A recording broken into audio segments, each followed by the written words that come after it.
Malam itu langit Baghdad tampak berbeda. Bintang-bintang bersinar terang seperti lampu-lampu kecil yang gemerlapan. Namun ada satu bintang yang sinarnya begitu kuat hingga membuat rakyat di pasar, prajurit di barak, bahkan ulama di masjid ikut memperbincangkannya. Lihatlah, bintang itu seperti mata yang mengawasi kita, seru seorang pedagang kurma. Bukan, itu tanda akhir zaman, teriak seorang ulama jalanan. Sementara di istana, berita itu sudah sampai ke telinga Baginda Harun al-Rasyid. Ia duduk gelisah di singgasananya sambil mendengar laporan dari ahli astronomi kerajaan. Baginda, kata sang astronom dengan wajah serius, bintang itu bukan sembarang bintang. Menurut kitab-kitab kuno, bintang itu memiliki kunci rahasia dunia.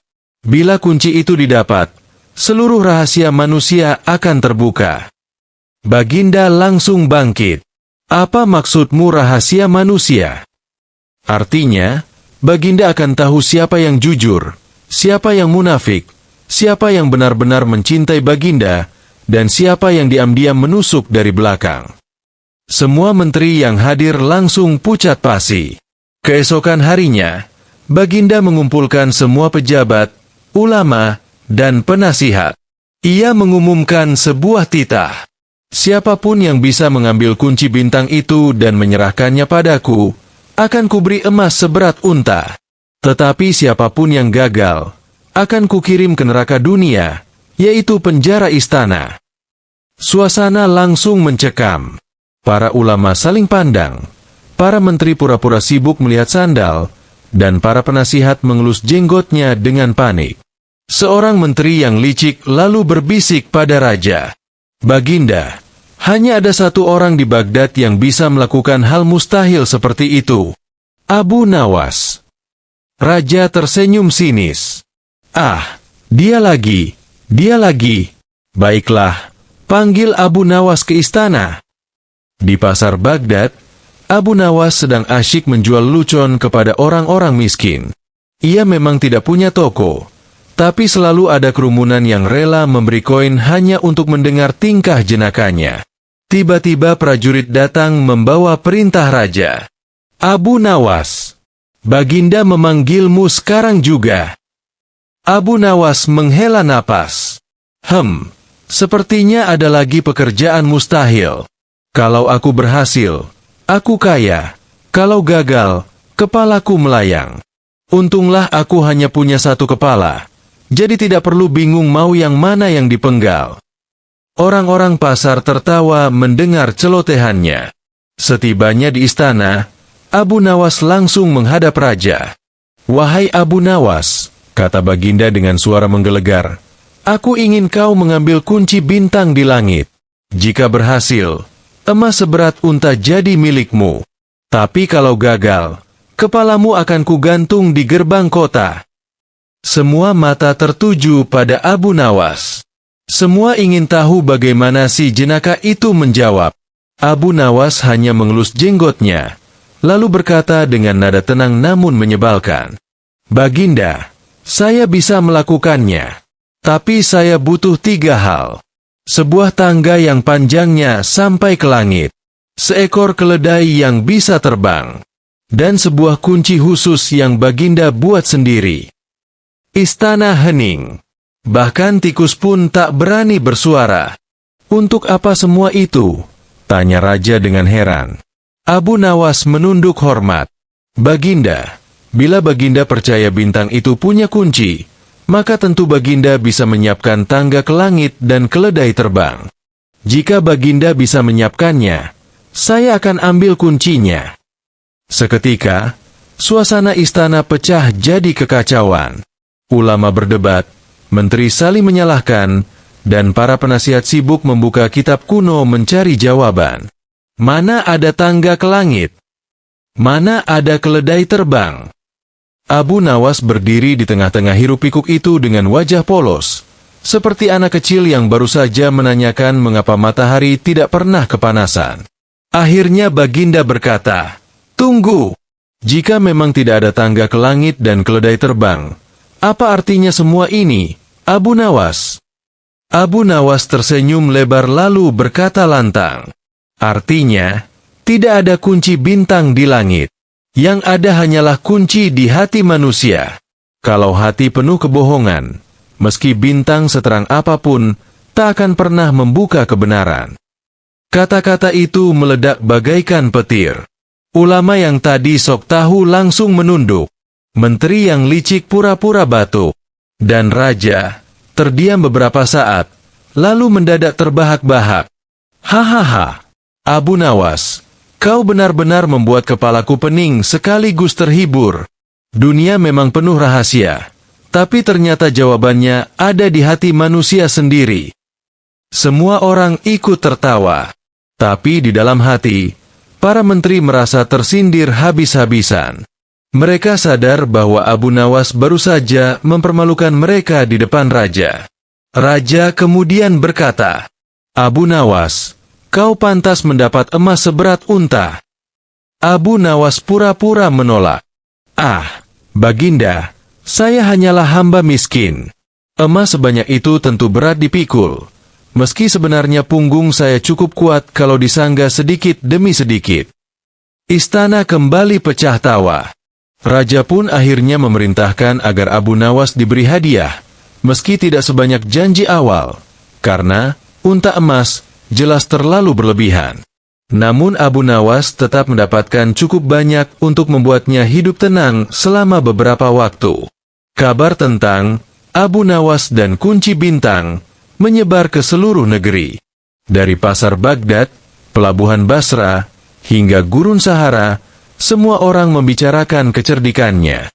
Bahkan berabad-abad kemudian, cerita ini tetap hidup. Orang-orang menyebutnya sebagai bukti bahwa kecerdikan bisa mengalahkan kekuasaan, dan logika sederhana bisa mengguncang dunia. Sebelum tidur malam itu, Abu Nawas berkata pada dirinya sendiri, bintang memang indah, tapi jangan sampai kita sibuk mencari kunci di langit sementara pintu kebenaran ada di hati. Kadang orang mengejar hal mustahil hanya untuk melupakan hal yang sederhana, jujur pada diri sendiri. Lalu ia pun tidur dengan senyum lebar, ditemani mimpi yang penuh bintang. Kegemilangan Abu Nawas membuat sebagian menteri merasa panas hati. Mereka berbisik-bisik di ruang rapat rahasia. Wahai saudaraku, kata menteri paling licik, lihatlah bagaimana Abu Nawas membuat raja tertawa dan seluruh istana bertepuk tangan. Kalau terus begini, raja bisa lebih percaya pada Abu Nawas daripada kita. Menteri lain menimpali, benar. Padahal kitalah yang seharusnya dipercaya mengurus urusan negara, bukan badut jenaka itu. Maka mereka sepakat menyusun rencana. Kita harus menjebaknya dengan tugas yang lebih mustahil daripada kunci bintang, agar ia sekali ini benar-benar tak bisa lolos. Keesokan harinya, para menteri mendekati raja dengan wajah dibuat-buat serius. Baginda, kata mereka, sejak Abu Nawas berkata bahwa kunci ada di hati manusia, hamba jadi penasaran. Kalau benar begitu, bukankah Abu Nawas bisa membuktikan? Suruh dia membuka hati manusia tanpa membunuhnya. Raja mengernyit. Membuka hati manusia tanpa membunuh? Bagaimana caranya? Kalau memang Abu Nawas sepintar yang Baginda kira, jawab mereka licik, tentu ia bisa melakukannya. Raja yang sudah terlanjur penasaran langsung memanggil Abu Nawas lagi. Saat mendengar perintah itu, Abu Nawas sempat terdiam sejenak. Baginda ingin saya membuka hati manusia, tapi tanpa membunuhnya? Seluruh istana menahan tawa menunggu ia menyerah. Namun Abu Nawas kemudian menjawab santai. Baik, Baginda, saya akan melakukannya. Tetapi saya butuh waktu 3 hari dan saya minta seluruh rakyat berkumpul di lapangan kota besar. Raja mengangguk. Para menteri senyum licik. Mereka yakin kali ini Abu Nawas tak bisa lolos. 3 hari kemudian, rakyat berbondong-bondong datang ke lapangan kota. Dari anak kecil hingga orang tua, semua penasaran ingin melihat bagaimana Abu Nawas akan membuka hati manusia. Di tengah kerumunan, Abu Nawas naik ke atas panggung kayu sederhana. Ia membawa sebuah kotak besar. "Wahai rakyat Baghdad," seru Abu Nawas, "Raja memerintahkan saya untuk membuka hati manusia. Tetapi apakah kalian tahu, hati manusia bukanlah daging yang berdetak di dada.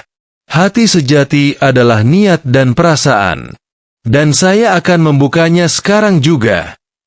Lalu Abu Nawas membuka kotak besar itu. Di dalamnya ada cermin raksasa yang menghadap ke arah kerumunan. "Lihatlah ke dalam cermin ini," seru Abu Nawas.